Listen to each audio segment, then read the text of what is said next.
ہے. ہم اہل سنت ہیں, ہمیں امتیاز کی ضرورت ہے کہ جیسے ہم اہل واجب نہیں, اہل فرض نہیں, اہل قرآن نہیں, ایسے ہی ہم عوامی طور پر مسلک کے لحاظ سے اہل حدیث بھی نہیں. اہل حدیث وہ بنے گا جو 25 سال حدیث پڑھے گا اور ماہر بنے گا. اس امام کو اہل حدیث یا سابق حدیث کہا جائے گا. جس شخص کو حدیث کی قسموں کے نام بھی نہ آتے ہو اس کو اہل حدیث کہنا یہ سب سے بڑا ظلم ہے. اس واسطے ہم اس نقطے پہ قائم ہیں جس میں ریڑھی لگانے والا بھی نام اپنا لکھوا سکے. اب ریڑھی لگانے والا سنی تو ہو سکتا ہے مگر محدث نہیں ہو سکتا, کیونکہ وہ کام کرتا اس کو دین کا پتہ نہیں. جو محدث والے حدیث تو وہ ہوتا ہے. اس واسطے ہم بھائیو اہل سنت ہیں اور اہل حدیث نہیں ہے. اس واسطے کہ اہل حدیث علمی مرتبہ ہے. جس طرح مفسر کو اہل تفسیر کہا جاتا ہے اور جس طرح صرفی کو اہل صرف کہا جاتا ہے اور صوفی کو اہل تصوف کہا جاتا ہے, اسی طرح ہی جس نے حدیث میں عمر گزاری ہو اس محدث کو اہل حدیث کہا جاتا ہے. کیونکہ حدیث اور سنت میں فرق ہے. حدیث اور چیز ہے, سنت اور چیز ہے. سنت طریقۃ المسلوکۃ فی الدین اور حدیث کیا ہے؟ ہمارے محبوب علیہ الصلوۃ والسلام کا قول, فعل اور تقریر. آپ کا فرمان, آپ کا اپنا کیا ہوا کام یا آپ کے سامنے کیا کہ آپ خاموش رہیں. حدیث جو ہے اس میں امت کے لیے ضروری نہیں کہ جو حدیث ہو وہ سنت بھی ہو. اب حدیث جو ہے اس میں آپ کو یہ ملے گا محبوب علیہ الصلوۃ والسلام کے کئی فرامین. اب ارینا والوں کا پیشاب پینا بخاری میں ذکر ہے, وہ حدیث تو ہے مگر سنت نہیں ہے. 4 سے زائد شادی کرنا نبی علیہ السلام کی وہ حدیث سے ثابت تو ہے مگر وہ امت کے لیے سنت نہیں ہے. اگر کوئی بندہ اپنے آپ کو عملاً اہل حدیث کہتا ہے تو ممکن ہی نہیں کہ وہ بن سکے, کیونکہ حدیث متروک بھی ہے, حدیث میں تخصیص بھی ہے, حدیث میں امتیازات بھی ہے. وہ ہر ایک کے پاس کی بات ہی نہیں ہو سکتی. اور اگر کہتے علم کے لحاظ سے تو ہر بندہ علم کے لحاظ سے بھی اہل حدیث نہیں ہو سکتا. ان کے بڑے بڑے جو ہیں وہ اس لائق نہیں ہے کہ ان کو محدث کہا جا سکے اور ریڑھی لگانے والے کیسے ہو سکیں گے.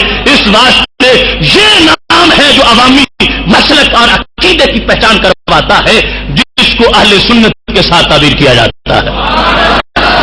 یہ سبب تھا کہ میرے محبوب علیہ السلام کی وہ حدیث ابو داؤد میں بھی ہے, ترمذی میں بھی ہے.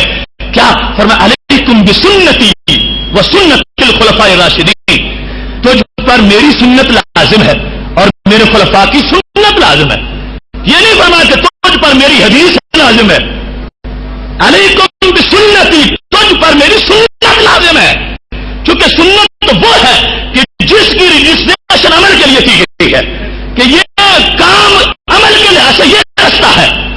اور حدیث تو محدث وہ بھی پڑھے گا جو متروک ہو گئی تھی, وہ بھی پڑھے گا جو منسوخ ہو گئی تھی. محدث تب بنے گا جب ساری آتی ہوں گی. لہذا حدیث علمی شروعات ہے, وہ خاص لوگوں کے لیے ہے, وہ محدث کے لیے ہے اور عمل کرنے والے کے لیے سنت لازم ہے. اور اس وجہ سے جو سنت پہ عمل کرتا ہے اس کو اہل سنت کہا جاتا ہے. محتشم صاحب حضرات, اب یہاں یہ بات بڑی تفصیل کے ساتھ میں عرض کرنا چاہتا تھا لیکن ٹائم تھوڑا ہے. مقدمہ ابن صلاح اصول حدیث کی مشہور کتاب ہے. اب اس میں دیکھو جہاں پر قبول حدیث کا ذکر ہو رہا کہ کس کی حدیث قبول کریں گے کس کی نہیں کریں گے, وہاں وہ کہتے ہیں وَمِمَّنْ ذَكَرَ ذَلِكَ مِنْ أَهْلِ الْحَدِيثِ ابو بکر الخطیب کہ جس نے یہ قانون بیان کیا ہے اہل حدیثوں میں سے, ان میں سے ایک خطیب بغدادی ہے.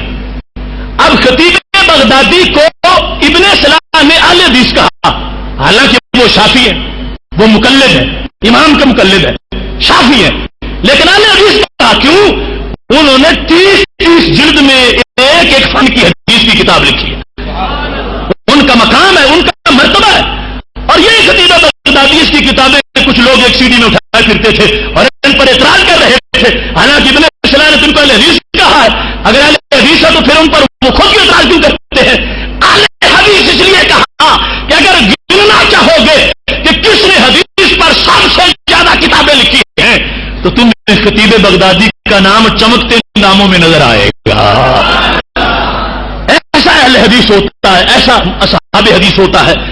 اور ایسے ہی اس کے سوا میں پورے وثوق سے کہہ رہا ہوں، جامع ترمذی میں درجنوں بار یہ لفظ آیا ہے، قال اہل الحدیث اور قال اصحاب الحدیث، درجنوں بار امام ترمذی نے یہ لفظ استعمال کیا ہے، اور ایک بار بھی امام ترمذی نے کسی جاہل کے لیے نہیں، امام کے لیے استعمال کیا۔ اب جامع ترمذی سیاستہ میں سے انہوں نے لفظ اہل حدیث استعمال کیا اور اصحاب حدیث، اور کہا جہاں ایک طرف ان کی رائے ہے اور دوسری طرف ایک اور امام کی رائے ہے، اور اماموں کی بات کرتے وقت ایک امام کو اہل حدیث سے تعبیر کر رہے ہیں، تو انہوں نے کہا قیامت تک کے لیے اہل حدیث جس کو بننا ہو تو وہ گھر 25 سال کے لیے چھٹی کر کے نکلے اور پڑھے، اور پھر جا کے عمل کے لحاظ سے پھر بھی اہل سنت ہوگا، لیکن اپنے منصب کے لحاظ سے اس کی سیٹ اہل حدیث کی بن جائے گی، اس کو حدیث میں بات کرنے کا اللہ نے شرف عطا فرما دیا ہے۔ کتنے سستے عہدے لوگوں نے حاصل کر لیے ہیں کہ جو منصب بڑی دور کے بعد جا کے ملتا تھا، انہوں نے گھر بیٹھے بیٹھے کوئی کپڑے کی دکان میں بیٹھا اور وہ محدث والا اپنے اوپر لیبل اس نے بھی لگا لیا کہ میں اہل حدیث ہوں، میں اہل حدیث ہوں۔ احمقوں کی کیا کمی ہے صاحب، ایک ڈھونڈو 1000 ملتے ہیں، یہ صورتحال بنی ہوئی ہے۔ ایسے معاملے کے اندر یہ امام ترمذی کا جو قول جامع ترمذی میں، اس کو بھی میں پیش کر رہا ہوں کہ انہوں نے یہ غیر لطو خیروں کے لیے اور ریڈیو لگانے والوں عام لوگوں کے لیے اہل حدیث کے لفظ کو معاذ اللہ استعمال کر کے اس کو بس جیب نہیں بنایا، انہوں نے صرف اس کا استعمال ان لوگوں کے لیے کیا ہے جن کو اللہ نے فن حدیث میں کمال عطا فرمایا ہے۔ اب یہاں پر ایک ان کے گھر کی بات بھی بڑی ضروری ہے۔ 1926 میں ایک کتاب چھپی تھی روپڑ سے، روپڑ ایک علاقہ ہے جہاں کے رہنے والے روپڑی ہوتے ہیں، تو وہاں سے یہ کتاب چھپی، اس کا نام ہے اہل حدیث کی تاریخ۔ اب اس میں انہوں نے 21 تاریخیں اہل حدیث کی ہیں۔ اب جس نام کی کسی ایک تاریخ پر کسی کو یقین نہ آتا ہو، اس کی حقیقت ان میں کیا موجود ہوگی؟ اب ہمارے سنت اور ہمارے نزدیک جامع معنی تاریخ ہے، ما انا علیہ واصحابی، اس کتاب میں ان کے نزدیک انہوں نے 21 تعریفیں اہل حدیث کے لفظ کی ہے، اور 21 تعریفوں سے بھی دل مطمئن نہیں ہوا، اور بولی دی تھی انہوں نے 1924 میں، انہوں نے کہا تھا کہ ہم 10,000 روپے انعام رکھ رہے ہیں، کوئی بندہ اہل حدیث کی سچی تعریف کر کے ہمیں دے۔ 10,000 انعام اعلان کیا گیا تھا 1924 میں، اور 26 میں یہ کتاب چھپی اور 21 تاریخ اس میں کی گئی، مگر پھر بھی وہ اپنے گھر کا پورا تعارف نہ کروا سکے۔ حق والو تمہیں مبارک ہو، اللہ نے تمہارا اہل سنت ہونا تمہارے ماتھوں پہ لکھ رکھا ہے۔ اب کیا اس کتاب میں ہماری بات موجود ہے جو میں تمہارے سامنے پیش کر رہا ہوں، جو چوتھی تعریف انہوں نے کی، چوتھی تعریف کا لفظ سن لیجئے اور ہمارے موقف کی ان کے گھر سے صداقت دیکھیے۔ چوتھی تعریف یہ ہے، اہل حدیث اس کو کہتے ہیں جو قرآن شریف اور حدیث نبوی صلی اللہ علیہ وسلم کا بطور کلی ماہر ہو، قرآن مجید اور حدیث نبوی کا بطور کلی ماہر ہو، پھر اور زبان عربی کی اصطلاحات اور قواعد زبان سے پورا واقف ہو۔ قرآن مجید کا بھی ماہر بننے کے لیے 15-16 سال لگانے پڑتے ہیں، اور حدیث شریف میں مہارت حاصل کرنے کے لیے بھی اتنے سال لگانے پڑتے ہیں، پھر عربی گرامر بھی آتی ہو اور پھر اصطلاحات بھی آتی ہو، پھر جا کے تاکہ منشأ حدیث کے مطابق عمل کرے یا ایسے کامل شخص کا متبع اور مقلد بن جائے کہ تب جا کے وہ حدیث کے مطابق جو نہ رہے کہ ہم حدیث کے مطابق عمل کرنا چاہتے ہیں۔ اس تعریف والے نے کہا کہ پہلے ماہر قرآن کے بنے، حدیث کے بنے، گرامر کے بنے، پھر جا کے اگر سمجھ لیں تو پھر کہہ سکتے ہیں کہ ہم اپنی منشا کے مطابق حدیث پر عمل کر رہے ہیں، یا پھر بھی بالآخر کسی ماننے والے کو جو ماہر ہے حدیث کا، آخر اس کا دامن پکڑ کے مقلد بننا پڑے گا، یا ایسے کامل شخص کا متبع یا مقلد ہو۔ اس کے خلاف انہوں نے کہا اس کے سوا کسی کو اہل حدیث نہیں کہہ سکتے۔ اب یہ کتنی زیادتی ہے، 1926 میں جو تعریف تھی اس میں تو یہ ضروری تھا کہ قرآن صرف آتا ہی نہ ہو، ماہر ہو، یعنی ترجمہ نہ آتا ہو، ناسخ منسوخ جانتا ہو، شان نزول جانتا ہو اور اسرار و رموز جانتا ہو، استنباط اجتہاد کر سکتا ہو اور حدیث کی وہ ذخیرہ ہزاروں کی تعداد میں اس میں مہارت ہو، گرامر کا ماہر ہو، یہ ساری چیزیں ہوں، تو پھر وہ کہہ سکتے تھے بندہ اپنا نام اہل حدیث رکھوا سکتا ہے، ورنہ وہ جھوٹا ہوگا، وہ اہل حدیث کہلوانے کا مستحق نہیں ہوگا۔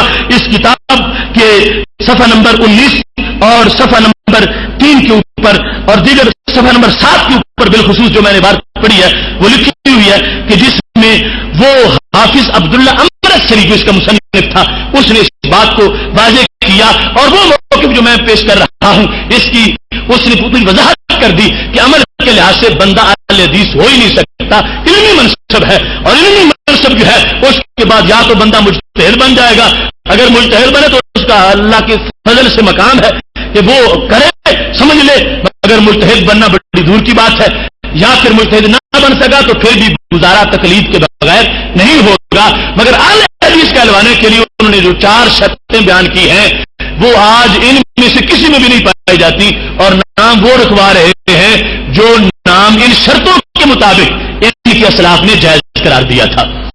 ایسے ہی اس میں جو 19 صفحے پر جو تعریف اہل حدیث کی اس میں بھی یہ کہا گیا کہ حدیث کو جمع کرنے والوں کا نام اصحاب الحدیث ہے، جس کا دوسرا لقب اہل حدیث ہے، کہ جو بندہ جامع حدیث ہو، حدیث کی کتابیں لکھے، حدیث جمع کرے، سند بیان کرے، زندگی اس میں لگائے، اس کو وہ کہتے ہیں اصحاب حدیث کہیں گے، لقب اس کا اہل حدیث ہوگا۔ باقی عام بندے کے لیے یہ اجازت نہیں ہے۔ تو یہ ایک سستا سودا سمجھ کے لوگوں نے اس کو اپنے مذہب کے نام کے طور پر یہ ڈکلیئر کرنا شروع کر دیا، اس کا کوئی بھی تاریخی پس منظر نہیں ہے۔ اہل سنت نام ہے جو شروع سے عملاً مسلک کا رہا ہے۔ اب ان لوگوں کو اس میں بڑی بے چینی بھی ہے، کہیں تو مسجدوں کے ساتھ اہل حدیث لکھواتے ہیں، اور جب ادھر سے ہٹنا چاہتے ہیں تو پھر بریکٹ میں اہل سنت بھی لکھوا لیتے ہیں۔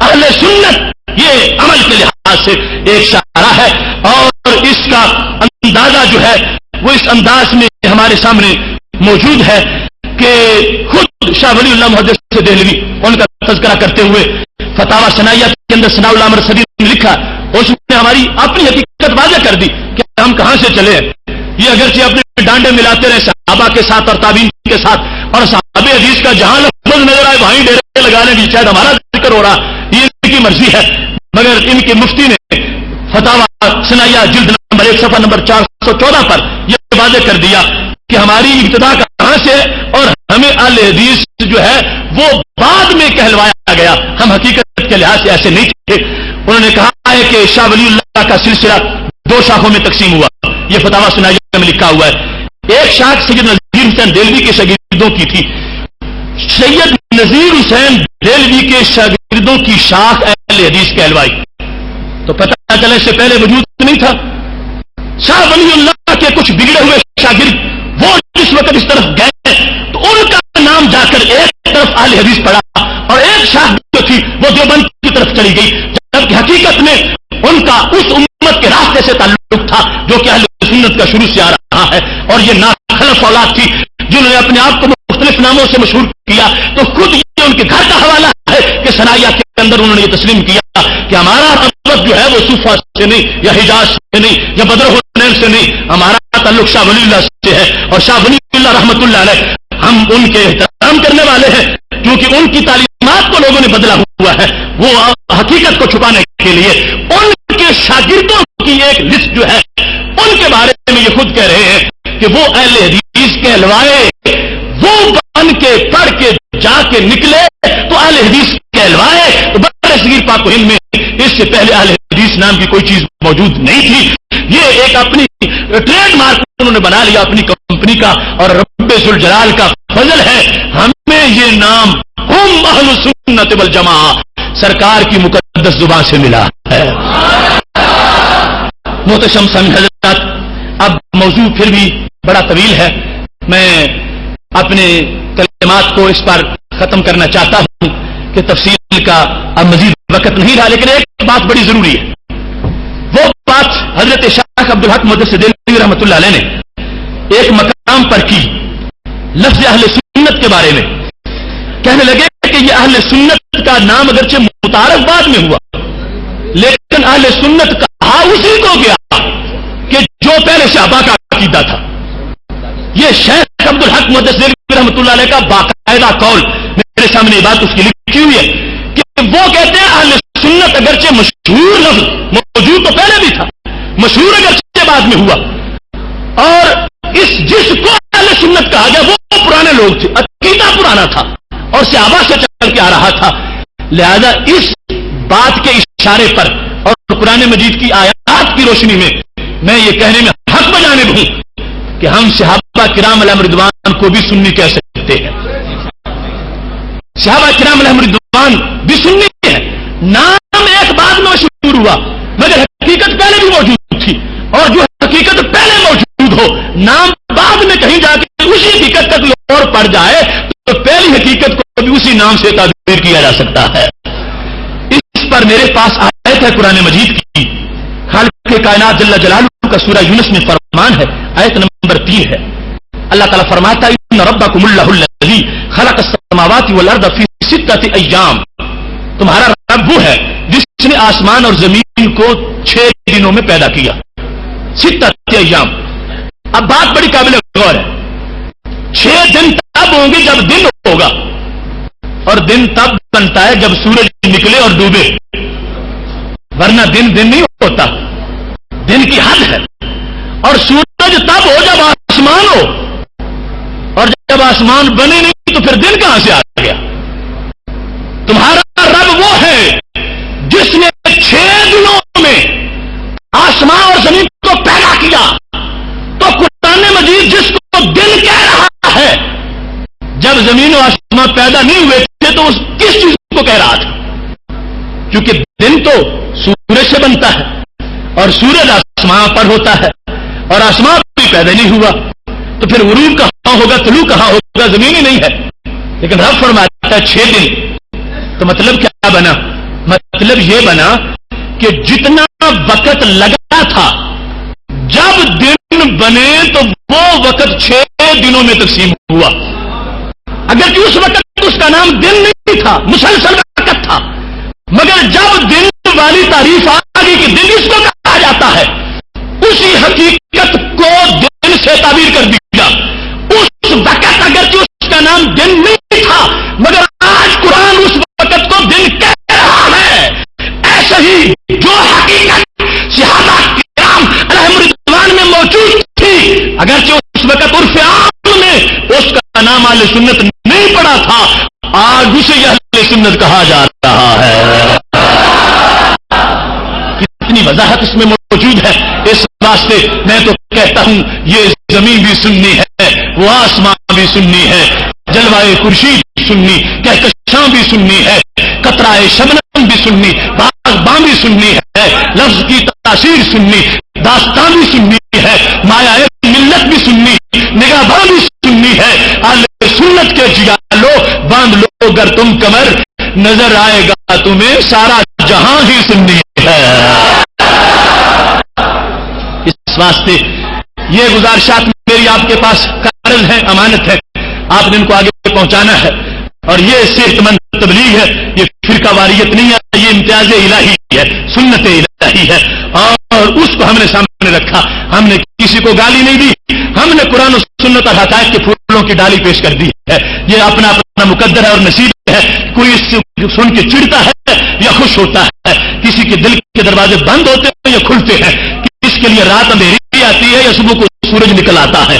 یہ اپنی اپنی قسمت اور نصیب ہے.